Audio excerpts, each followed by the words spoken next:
Okay, 5 simple tricks to get ready to travel, to get ready to race, and then to enjoy your holiday. Now, it's a brilliant thing that you can use running in order to travel. It's a great thing. So, if you're in the UK, if you're in Manchester, rather than sign up for Manchester Marathon, rather than sign up for London Marathon that you've already done 10 times, go and sign up for Barcelona Marathon or Seville Marathon or Valencia Marathon or something in Italy or something further afield, so that you can go and race a marathon or half marathon, whatever it is, and tie that into the start of a holiday, which that you can then explore a new region, a new city, whatever it is, with your family or on your own, whatever it is. It's a brilliant way to see the world. So tomorrow I'll be traveling, and then Sunday I'll be racing, and then I'll be taking a holiday. So my travel, first of all, I want to take care of this is taper week, yeah? So it means that the volume of work, the volume of running that I'm doing is reduced, but the intensity stays the same. So it means that you don't need to overeat. You don't need to there's no need to load carbs from Tuesday, which is tomorrow. You don't need to load that early. If I start eating a little bit more Thursday, Friday, Saturday, if I start eating a little bit more, because I've reduced my volume of training, my body's gonna be satisfied with just a little bit more carbs. Anyway, what most people do the mistake most people make is they overeat before the race and then get to the start line and they're overweight. So they're carrying that extra weight in terms of fat, in terms of weight, just for the race. There's no need to be like that. If you're reducing the volume anyway and you've been training a lot, just by eating your normal diet, you're gonna be carb loading. Naturally, it just makes sense. So that's important.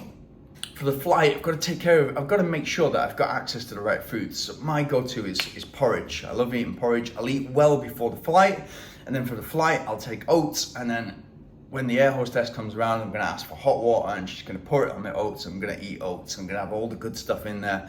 So that's going to take care of my body, and I'll have 2 sets of those. It's 2 flights, 2 4.5-hour flights in order for me to get to Spain. And then I'm going to land in Spain. Hopefully, I'll have no hunger, and then it's my mission to find the foods. Now, I've lived in Spain for 10 years, so now I'm outside Spain. It feels like a holiday. I'm actually going back to Granada to do the race that got me into ultra running, but it's important that I quickly find the foods that I'm going to need before the race. But I don't need to stress about that, because I know that every shop, every supermarket has porridge, copas de Habanas in Spain. Every fruit shop has bananas, and that's my 2 go-to. I'll also take sweet potatoes, and I'll be able to, the place that I've booked, I can cook. So I can cook sweet potatoes on the 2 nights before and in the days, and I'll have lots of sweet potatoes, lots of porridge, lots of bananas. Very, very easy, just low maintenance, very easy, very difficult not to find those foods in pretty much any country that you're going to do a race in, yeah? So that's that taken care of.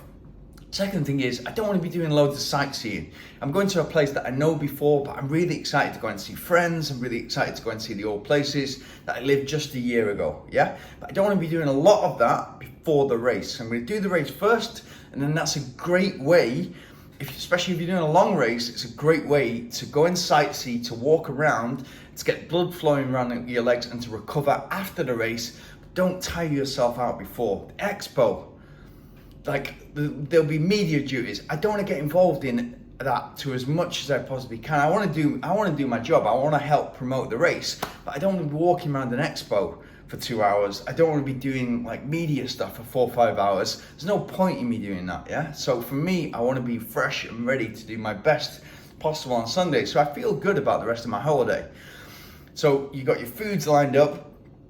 The volume of training has come down. For me, a really key session, even on the last week, even though you're in taper doesn't mean 2 weeks of doing nothing, 3 weeks of doing nothing, 10 days of doing nothing, whatever your sweet spot is that you found.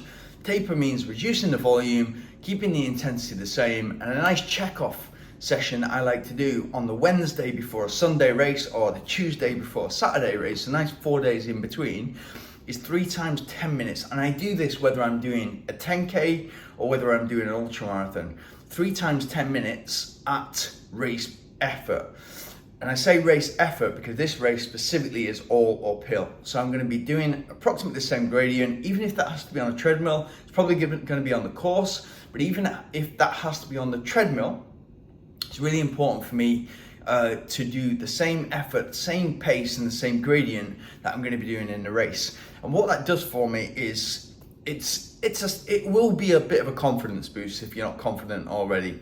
It also lets me know that I'm in really good shape, and that, you know, what kind of an effect the taper is having. So there's lots of notes you can take there, and puts you in a really good position that come the start on Sunday, which is an early start, there's no shock to the body there. I'm ready for that, and I'm ready to it's going to be, you know, an amount of time suffering and an amount of time in the red. I'm ready for that. There's no shock. I love it. Okay, and then the days before the race, again, you're going to be seeing people that you've not seen before.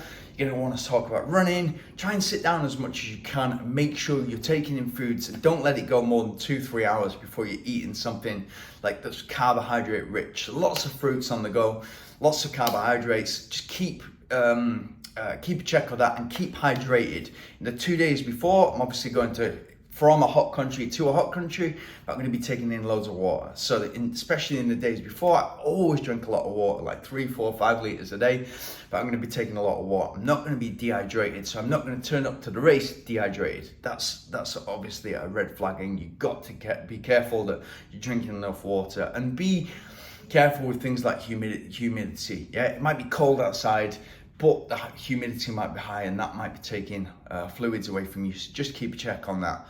And then for the race, all in, yeah? So make sure you give your best possible performance. Make sure you've got obviously all your kit checked. So make sure the shoes that you're gonna wear, the kit that you're gonna wear, even the Vaseline, if you're gonna do a long race, that's all in your carry-on luggage. So you don't do all this training for 3-4 months and then leave it up to the airline to get your bag to the destination. Don't do that.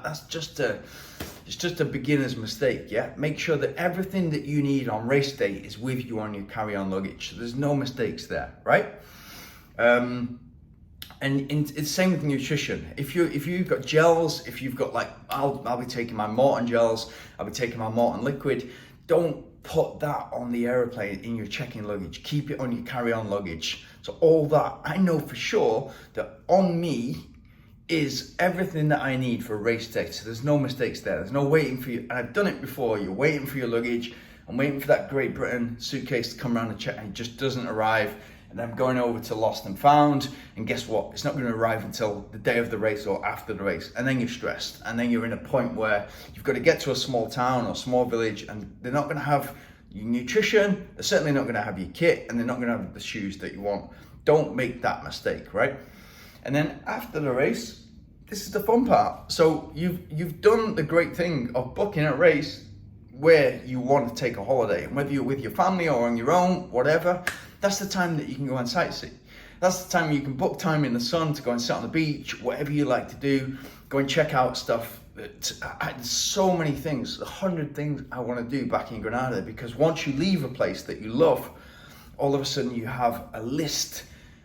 There's 1,000 strong of things that you want to do, things that you want to see once you've finished your race. But it's important that you hold off for those until you finish your race, unless it's low activity, unless it's kind of things like going and having a coffee, going to a tea house, going to Moroccan food, going to Spanish food, going whatever, like low key activities, maybe swimming, going to see a lake. Like, keep the stuff that's going to take energy until after the race, and that's going to help your recovery. It's going to boost your recovery, and you're going to be, by that point, win or lose, even if you fail, you're going to be in a really positive state of mind, because you've just aimed for something. And if you've succeeded or failed, it doesn't matter. You've succeeded for a certain amount of time by having your hat in the ring, then you can enjoy the holiday. Simple as that. So it should be, I'm going to talk you through this week, but it should be a really smooth process. And also, last point, don't let anything stress you out. It's traveling. It's one of those things that's stressful for some people. Don't let anything stress you out.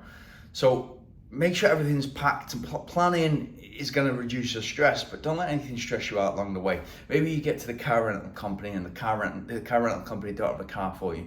Maybe you get to the hotel and they've lost your booking, so you have to book a new hotel. Maybe you can't get to the hotel that was in walking distance to the race, so you need to make another plan. Always be ready to be adaptable and make other plans, especially for race morning. That's another last kind of minute thing. If you're going to a new place that you don't know, give yourself some extra time before the race starts in order to get there. Make sure you've got you go the day before, you've got your drop bag. Don't go on the morning of the race because you've got extra stuff to do. You want to keep your mind clear for that race. You want to keep in racing mode, and you don't want to be thinking about drop bags and things like that. Just everything's planned and prepared. Your route in order to get the start line is done. Simple. Just keep everything simple, keep everything stress-free. Look after your sleep loads, drink loads, stay really hydrated, and get the foods that you're used to eating that make you give you the best possible energy to do as well as possible. Don't change anything. Don't change anything. What you've done so far is a winning formula. You've been an ongoing experiment for the last 3 months, plus getting fit before that, plus however many years you've been doing this. Don't change anything. Don't see something at the expo like the latest rocket fuel in order to get you to where you need to get to. Don't believe in anything that compression socks, things like that, stuff that you don't need, you haven't needed so far. Just because you see it at the expo and it's a brilliant advertisement, you don't need that. Yeah, just keep it simple, stick to what you know, believe in your process, and you're gonna do great.